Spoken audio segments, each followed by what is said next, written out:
Buona la prima per la Nuorese che bagna l'esordio in Serie B superando l'Arzachena per 1-0. La gara del quadrivio ha un po' deluso le attese, con le due squadre più attente a non scoprirsi che a cercare la via del gol.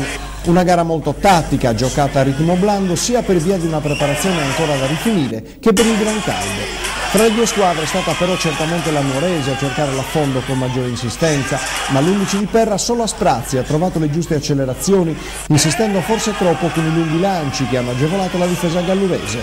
A Verde Azzurri è mancato anche il gioco sulle fasce, condizionato dall'infortunio e con Marci che è però cresciuto alla distanza.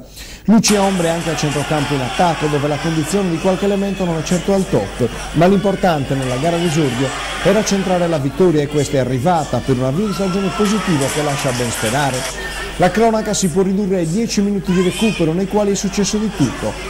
Al 90° è stato Mancoso ad andare vicino al gol, ma per 2 volte il portiere ospite ha respinto le conclusioni dell'attaccante nuorese. Al 93° la palla gol è per l'Arzachena che con l'ex Arrais colpisce il palo su azione susseguente a calcio d'angolo. Al 95° Mancoso entra in contatto col portiere ospite in piena area di rigore e il direttore di gara decreta il penalty. Troianiello è bravissimo nel trasformare e regalare così alla Nuorese la prima vittoria stagionale. Lo stesso attaccante napoletano sfiora il 2-0 al 99°, ma Correa si ribatte in uscita, evitando così un passivo troppo severo all'Arzachena.